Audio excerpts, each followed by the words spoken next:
Hi viewers, welcome to ரியாஸ்னஸ். நான் நல்லா இருக்கேன், நீங்களும் நல்லா இருக்கீங்கன்னு நம்புகிறேன். இன்றைக்கி என்ன யூஸ்ஃபுல்லான விஷயம் பார்க்க போகிறோன்னா, நம்ம டெய்லி சாப்பிட்ற ரைஸில் ஒரு சின்ன சேஞ்ச் பண்ணால் எவ்வளோ ஹெல்த்தியாக இருக்க முடியும் அண்ட் என்னென்ன பெனிஃபிட்ஸ் இருக்குது அப்படின்னு பார்க்கலாம்.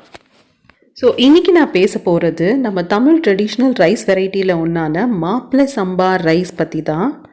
இந்த நேம் கூட கேள்விப்படாதவங்களுக்காக சொல்கிறேன். மாப்பிள்ளை சம்பானா ஒரு பிராண்ட் நேமோ ஒரு கம்பெனி நேமோ இல்லை. நம்ம முன்னோர்கள் இந்த ரைஸ்க்கு இந்த நேம் தான் வச்சுருக்காங்க. ஏன் இந்த நேம் அப்படின்னு கேட்டால் ரீசன் இருக்குது. அந்த காலத்தில் மேரேஜ்க்கு ரெடி ஆகிற பசங்களுக்கு அண்ட் புது மாப்பிள்ளைங்களுக்கும் இதோட அவ்வளோ ஹெல்த் பெனிஃபிட்ஸ் உள்ள ஒரு ரைஸ். இந்த ரைஸில் அப்படி என்ன ஹெல்த் பெனிஃபிட்ஸ் நிறைய இருக்குது அப்படின்னு கேட்டால், நம்பர் 1, டயபெட்டிக் பேஷண்ட்ஸ்க்கு ரொம்பவே நல்லது. அது ஏன்னு நான் பின்னாடி சொல்கிறேன்.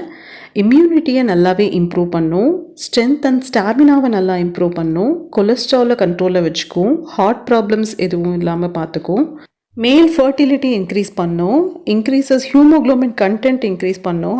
அதனால் அனீமியா, ரத்த சோகை அந்த மாதிரி எதுவும் வராது. டைஜஷனை இம்ப்ரூவ் பண்ணும். அண்ட் இதை சாப்பிடும்போது நம்மளுக்கு ஒரு சாட்டிஸ்ஃபைடு வயிறு ஃபுல்லான ஃபீலிங் இருக்கும். ஸோ அடிக்கடி ஏதாவது சாப்பிட்ணுங்கிற மாதிரி ஒரு கிரேவிங்ஸ் இருக்காது. இதில் zinc, iron, magnesium, vitamin B1 இந்த மாதிரி நிறைய சத்துக்கள் இருக்குது. இதை ரெகுலராக எடுத்துகிட்டு வந்தால் நம்ம நல்ல ஸ்ட்ராங் அண்ட் ஹெல்த்தியாக இருப்போம். இதோட பெனிஃபிட்ஸ் எல்லாம் சொல்லிட்டேன். இப்போ இதோட ஹிஸ்ட்ரி பார்த்தீங்கன்னா, இந்த வெரைட்டி ஆஃப் ரைஸ் இன்னுமே தமிழ்நாட்டில் விவசாயம் பண்ணிட்டு தான் இருக்காங்க அப்படின்னு ரொம்ப சந்தோஷமாக இருக்குது. அதுவும் திருவண்ணாமலை டிஸ்ட்ரிக்டில் ஜாஸ்தி விளைச்சல் ஆகுது. இந்த ரைஸ் கிட்டத்தட்ட ஒரு 150லேருந்து 180 டேஸ், அதாவது 150லேருந்து 180 நாள் வரை விளைச்சல் ஆகக்கூடிய ரைஸ். பொதுவாகவே ஒரு ரைஸ் அதிக நாள் விளைச்சலுக்கு எடுத்துச்சுன்னா அதுக்கு என்ன அர்த்தம்? அதிக சத்துக்கள் உள்ள ரைஸ்னு அர்த்தம். ஆல்சோ இதில் லோ கிளைசமிக் இண்டெக்ஸ் உள்ள ஒரு ரைஸ் வெரைட்டி, அதாவது 55 to 58 அந்த மாதிரி ரேஞ்சில் தான் இதோட கிளைசமிக் இண்டெக்ஸ் இருக்குது. இப்போ கிளைசமிக் இண்டெக்ஸ்னால் என்னன்னு கேட்குறவங்களுக்காக சொல்கிறேன். நம்ம சாப்பிட்ற எல்லா உணவுலேயுமே சர்க்கரை இருக்குது. இனிப்பாக இருந்தால் மட்டும்தான் சர்க்கரைன்னு அர்த்தம் இல்லை. நம்ம சாப்பிட்ற ரைட் எல்லாமே சர்க்கரை உள்ள ஒரு பொருள் தான். ஸோ டோட்டலாக சர்க்கரையே உடம்புக்கு எடுக்கக்கூடாதுன்னு அர்த்தம் இல்லை. அப்படின்னா நம்ம எதுவுமே சாப்பிட முடியாது. ஸோ நம்ம கவனிக்க வேண்டியது எந்த பொருளில் எவ்வளோ அளவு கிளைசமிக் இண்டெக்ஸ் இருக்குது அப்படின்னு மட்டும் பார்க்கணும்.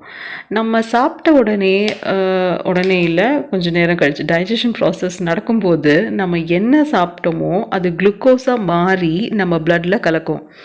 அப்போது ஹை கிளைசமிக் இண்டெக்ஸ் உள்ள ஒரு ரைஸோ ஒரு எனி பிரேக்ஃபாஸ்ட், ஃபார் எக்ஸாம்பிள் நம்ம நார்மலாக சாப்பிட்ற இட்லி, தோசை அந்த மாதிரி பிரேக்ஃபாஸ்ட்டு சடனாக பிளட்டில் கலக்கும்போது சடன் ஸ்பைக் இருக்கும். அப்படி இல்லாமல் நம்ம ரொம்ப ஸ்லோவாக கலக்கிற, அதாவது லோ கிளைசமிக் இண்டெக்ஸ் உள்ள ஒரு ரைஸ் ஆர் ஏதாவது ஒரு பிரேக்ஃபாஸ்ட் சாப்பிடும்போது சடன் ஸ்பைக் இருக்காது. பிளட்டில் குளுக்கோஸ் ஸ்லோவாக நார்மலாக கலக்கும். அப்படி ரெகுலராக இதே மாதிரி நடந்துட்டு இருக்கும்போது நம்மளுக்கு எந்த பாதிப்பும் இல்லை, வயசானாலும் கூட. ஏன் சடனாக ஸ்பைக் இருக்கக்கூடாதுன்னு சொல்கிறேன்னா, பிளட்டில் வேகமாக ரிலீஸ் ஆகிற அந்த குளுக்கோஸ் பார்ட்டிகல்ஸ் நம்ம பிளட் வெசல்ஸில், அதாவது இரத்த குழாயில் அதோட வால்ஸில் டேமேஜ் பண்ண வாய்ப்பு இருக்குது. அப்படி டேமேஜ் பண்ணிட்டா அது ஆறுறது ரொம்ப கஷ்டம். அதுவும் சுகர் பேஷண்ட்ஸ்க்கு இந்த மாதிரி ஆகவே கூடாது. அப்படி ஹார்ட்டுக்கு போகிற பிளட் வெசல்ஸில் இந்த மாதிரி டேமேஜ் ஆகிறதுனால தான் பிளாக்கேஜ் இல்லை ஹார்ட் அட்டாக் அந்த மாதிரியெல்லாம் கூட வரத்துக்கு ஒரு ரீசனாக இருக்குது. ஸோ சுகர் பேஷண்ட்ஸ் அதுக்காக கோதுமைன்னு சப்பாத்தி பின்னாடியே ஓட வேண்டாம். எதுக்கு சுகர் பேஷண்ட்ஸ் சப்பாத்தி சாப்பிட்லாம்னு சொல்கிறாங்கன்னா, வீட்டில் ஒயிட் ரைஸை விட கம்மியான கிளைசமிக் இண்டெக்ஸ் இருக்குன்னு தான். ஸோ அதே ரீசனுக்காக தான் இந்த மாதிரி ட்ரெடிஷ்னல் ரைஸையும் நம்ம எடுத்துக்க ஆரம்பிக்கணும். அதில் ஒன்று தான் இந்த மாப்பிள்ளை சம்பா அந்த வெரைட்டி. ஏன் சாப்பிட்ணுன்னு எக்ஸ்பிளைன் பண்ணிட்டேன். இப்போ எப்படி சாப்பிட்லாம்னு சொல்கிறேன். இந்த ரைஸை பாயில் பண்ணி லஞ்சுக்கு சாப்பிட்லாம்னா கிட்டத்தட்ட ஒரு 4 hours இதை மார்னிங்கே ஊற வச்சுருக்கணும். அண்ட் பாயில் ஆகிறதுக்கு ரொம்ப டைம் எடுக்குது. இதை ரைஸாக நான் வடித்து செஞ்சு பார்த்தேன். பட் அவ்வளோவா எனக்கு பிடிக்கல. உங்களுக்கு பிடிச்சதுன்னா நீங்கள் ரைஸாக எடுத்துக்கலாம். அதுக்காக இவ்வளோ நல்ல பெனிஃபிட்ஸ் இல்லை ஒரு ரைஸை கன்சியூம் பண்ணாமலும் இருக்க முடியாது. அதுக்காக நான் என்ன பண்ணுறேன்னா, 2 கிளாஸ் மாப்பிள்ளை சம்பா ரைஸ், 1/2 கிளாஸ் உளுந்து அந்த மாதிரி எடுத்துக்குவேன். வெந்தயம் ஒரு ஸ்பூன் போட்டுக்கலாம், அதுவும் ரொம்ப நல்லது. போட்டு நம்ம நார்மலாக இட்லி பேட்டருக்கு ஊற வச்சு அரைப்போம்ல, புளிக்க வைப்போம்ல, சேம் அதே ப்ராசஸ் அப்படியே பண்ணலாம். இப்போ இதில் தோசை ஊற்றுனா கோதுமை தோசை மாதிரி வருமோ, இல்லைனா நார்மல் ரைஸில் நம்ம தோசை போடுற மாதிரி கிறிஸ்பியாலாம் வராதா அப்படின்னு உங்களுக்கு ஒரு டவுட் இருக்கலாம். அதுக்கு தான் நான் இந்த மாவில் பண்ண தோசை பார்க்குறதுக்கு ஓரியோ பிஸ்கெட்டில் பண்ண ஐஸ்கிரீம் மாதிரி இருக்கும். இந்த மாவில் பண்ண தோசை அண்டு இட்லியும் காமிச்சிருக்கேன். தாராளமாக திருப்பி போட்டு மூடி வச்சோம் நீங்கள் எப்படி நார்மலாக சுடுவீங்களோ தோசை அதே மாதிரி கிறிஸ்பியாக சுடலாம். முக்கியமாக நம்ம குழந்தைங்க இதை ரைஸாக கொடுத்தா சாப்பிடவே மாட்டாங்க. பட் இப்படி இட்லியாவோ தோசையாவோ கொடுத்தா விரும்பி சாப்பிடுவாங்க. வளர்கிற குழந்தைங்களுக்கு இது ரொம்பவே நல்லது.